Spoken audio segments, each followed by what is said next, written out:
코로나19 2차 대유행에 대한 우려가 커지고 있습니다. 이번 주말까지가 코로나 대유행 여부를 가늠할 중대한 기로입니다. 국민들께서는 불편하시더라도 개인 방역 수칙을 철저하게 준수해 주시기를 간곡하게 부탁드립니다. 지금 상황은 지난 봄에 있었던 신천지 사태 이상으로 매우 엄중합니다. 보수단체의 광화문 집회가 전국적 감염 확산의 내반이 되었습니다. 광화문 집회 참석자들의 지역 감염이 전국적으로 확산되고 있습니다. 보도에 따르면 광화문 집회에 참석했던 확진자 9명 중 5명이 지역 거주자라고 합니다. 어제 박주민 의원이 15일 전국 각지에서 전세버스 79대가 조직적으로 동원된 정황을 공개했습니다. 대구 경북에서만 2,900명 이상이 버스를 타고 광화문 집회에 참석한 것으로 추정되고 있습니다. 장시간 밀폐된 버스 안에서 방역수칙을 소홀히 한 참석자들로 인한 지역사회 감염 확산 위험은 상상하기 어렵습니다. 지금까지 확보된 일부 명단과 기지국 자료를 토대로 방역당국이 집회 참석자에 대한 전수조사를 시행하고 있습니다만 역부족입니다. 집회 주최 측과 참가 단체 또 많은 당원이 참석한 걸로 보여지는 미래통합당의 협조가 필수적입니다. 집회 참석자들은 반드시 코로나 진단 검사를 받아야 합니다. 검사를 회피하고 방역 관련 가짜 뉴스까지 퍼뜨리는 행위는 용납할 수 없는 반사회적 범죄 행위입니다. 더 이상 감염 의심자들이 전국의 거리를 활보하도록 방치해서도 안 됩니다.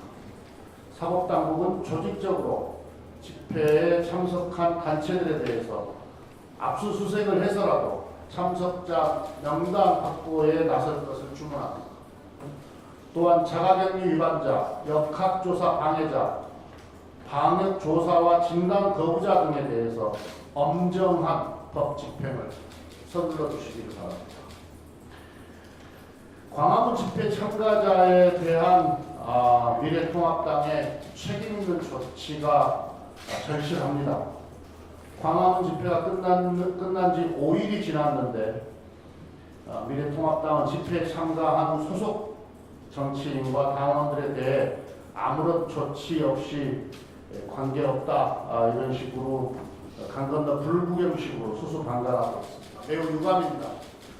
미래통합당이 방역에 협조할 의지를 보여야 합니다. 지금이라도 광화문 집회에 참석한 당원 명단에 대해서 전수조사와 함께 자가격리와 진단검사를 권고하는 공당으로서의 책임있는 조치를 다해줄 것을 다시 한번 촉구합니다. 코로나 재확산을 저지하기 위해 대통령과 정당 지도자가 뜻을 모아야 합니다. 수해에 이은 코로나 재확산으로 그 어느 때보다도 국민의 불안감이 큽니다. 이럴 때 대통령과 정당 지도자가 만나 함께 코로나 극복을 위해 협력을 결의한다면 국민께 큰 힘이 될 것입니다. 그런 점에서 김종인 위원장이 조건부 회동 의사를 밝힌 것은 한편 다행이면서 아쉬움이 있습니다. 중요한 것은 대화 의지이지 형식이나 조건이 아닙니다. 지금과 같은 비상 상황에서 대통령과 정당 지도자가 만나지 못할 이유가 없습니다. 김종인 위원장의 조속한 참여로 대통령과 정당 지도자의 청와대 회동이 성사되어 국민에게 힘이 되는 성과가 도출되기를 기대합니다.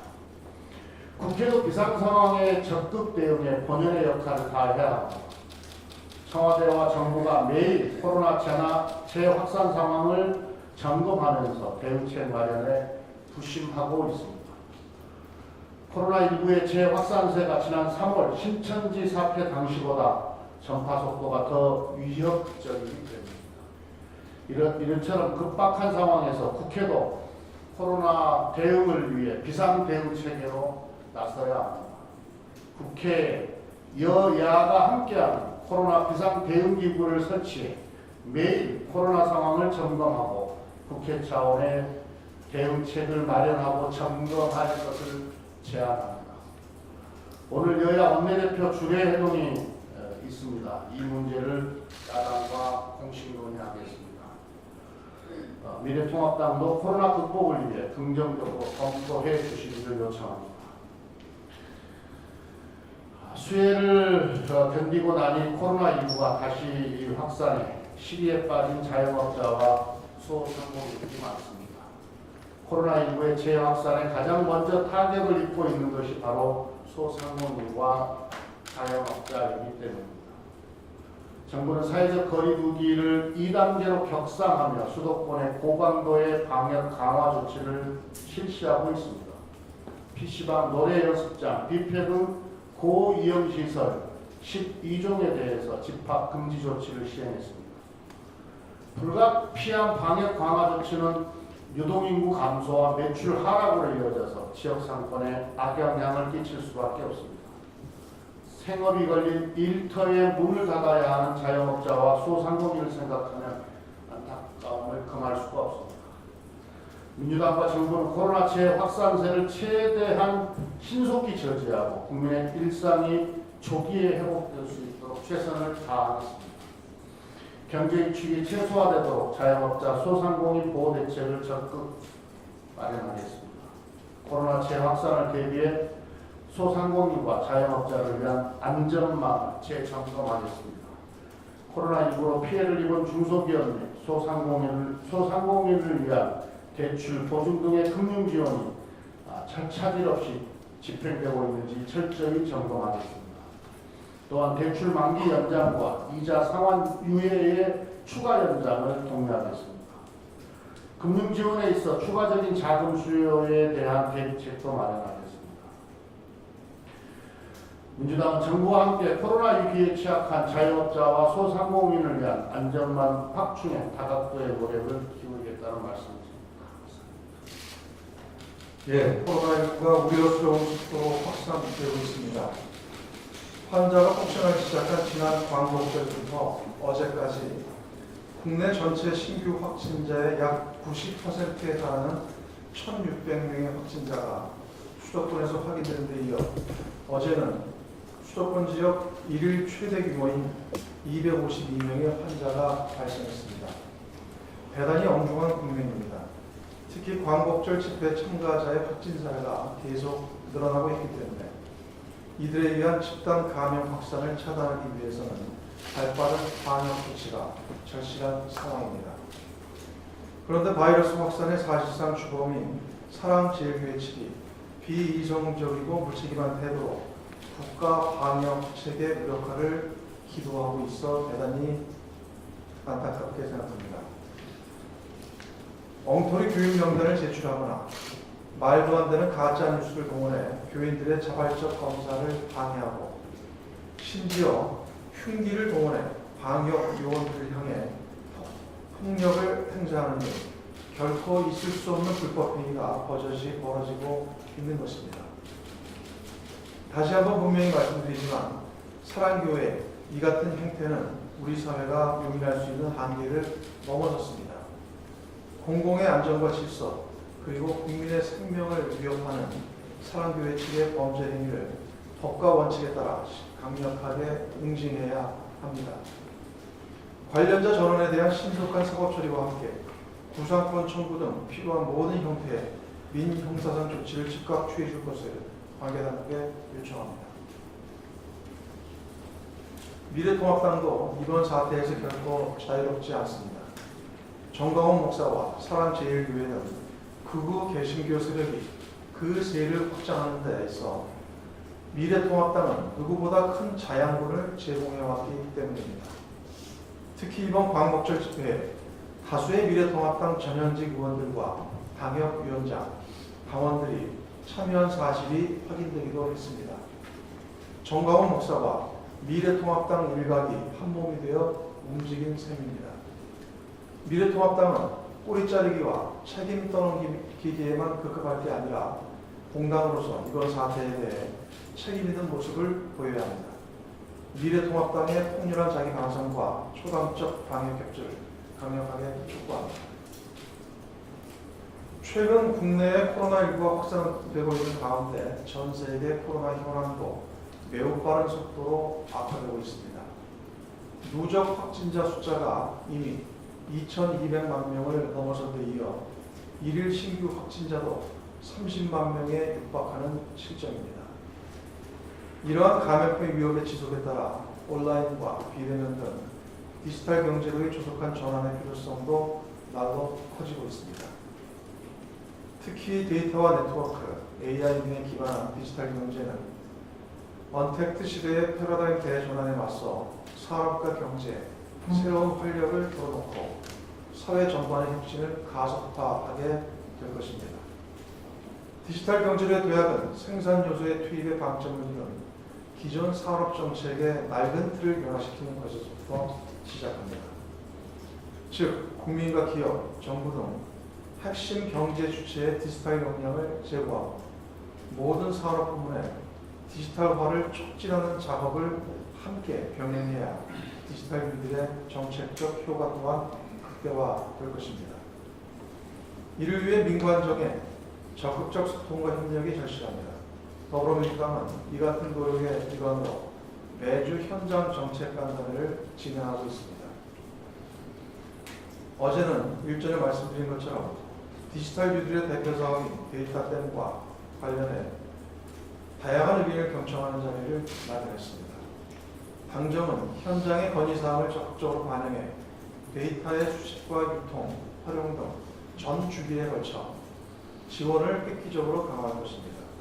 우선 내년부터 공공데이터 14만 2천 개와 국가 중점 데이터 142개를 개방해 데이터댐 구축 기반을 넓혀 나가도록 할 것입니다.